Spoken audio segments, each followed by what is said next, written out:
The twists and turns in relation to a sale and operating leaseback. What we need to add to that repertoire is a sale and finance leaseback.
Let's suppose I own this building.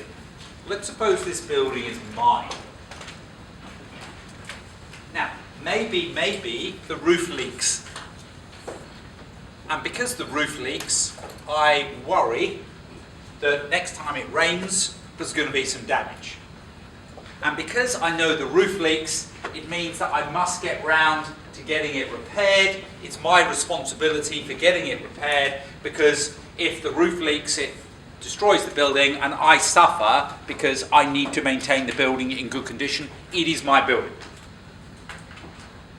I decide to sell it. I decide to sell it and therefore get lots of money coming in. But I decide that I continue to want to trade from the premises forever, for the whole life of the building. So I lease the building back again. So simultaneously, having sold the asset, I have realised that I still need to trade from the building forever. So I enter into a finance leaseback. The finance leaseback gives me back substantially the risks and rewards of ownership. So when I go to bed tonight, am I still worried about the roof? Yes. Yes. Yes. It's my responsibility. It's my building. I have got the risk of repairing the roof. I have got the reward of having the building for the whole of its life. What's the answer? It's still asset. Correct. It's still my asset. Even though I have sold the asset, I haven't really sold the asset, because I've engaged in a finance leaseback which has given me back the risk and rewards. So the truth is, the asset is still there. That's half the truth. What's the other half of the truth? It's a loan. The reason you engage in a sale and finance leaseback, you're not really selling the asset, because the risks and rewards of ownership stick with you. You sell it and then come back again. So the substance is, the asset remains your asset. So why has somebody given you loads of money? Well, look, it's called a finance lease because there is finance. As soon as you see the word finance, you know it's going to involve a loan. As soon as you see the word operating lease, you're thinking it's an operating expense. That's why it's an operating lease is an operating lease, because it gives you an operating expense. A finance lease is called a finance lease because there is finance, a liability and interest. So a sale and finance lease back is in substance a loan. The asset sticks because we get back the risk and rewards of ownership. So it's nice. Once you know it, once you understand it, it's quick and it's nice. In substance, no sale. Therefore, no profit, and therefore the asset remains. The risks and rewards are reacquired.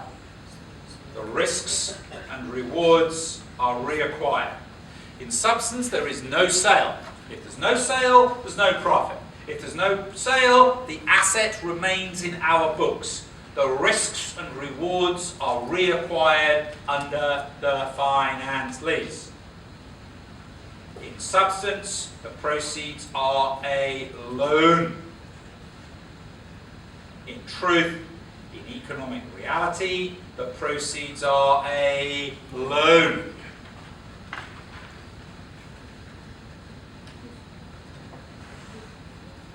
Debit cash, hooray, 12,000. Debit cash, hooray, 12,000. Now, bear with me, trust me. It looks like momentarily we're going to credit the asset. Did you hear about Brad Pitt?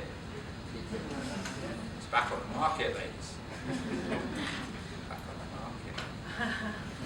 market. I think Brad Pitt's gorgeous. I don't like Angelina. I think if I'd have been married to Jennifer Aniston, I would have stayed married to Jennifer Aniston.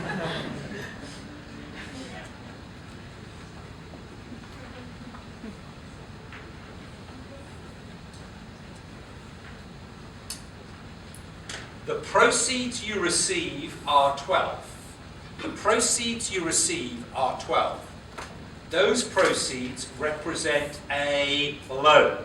That's a really important takeaway.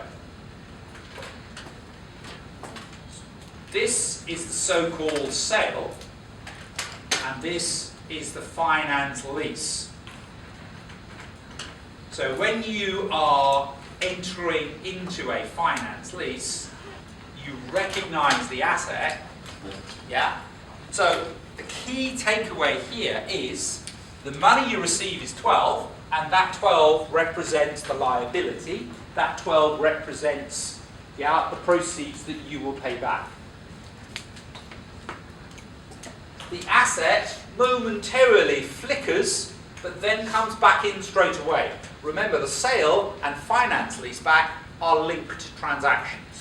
So as soon as you've sold it, you're leasing it back again, you would have continuous occupation of the asset, continuous use of the asset. You maintain control of the asset at all times. There is, however, a floating credit, which I cannot call a profit. There is, however, a floating credit, which I cannot call a profit. Yeah, it's deferred income. It's deferred income. And this deferred income will be released to the P&L over the life of the asset, over the lease period. So there is deferred income.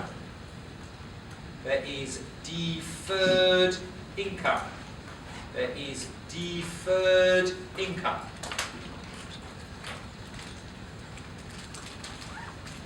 The excess of the loan, brackets, proceeds. The excess of the loan, brackets, proceeds, over the carrying value is deferred income. Is deferred income and will be spread. And will be spread to P&L over the lease period. And will be spread to the P&L over the lease period. So that way you get a little bit of matching. Yeah, is that okay? Fun enough, although I haven't actually seen the September paper, there was a sale and leaseback arrangement, I understand, in the September paper. The examiner, can throw these things in for a few marks in any exam. So we've had a look at sale and leaseback arrangements. Yeah, is that okay?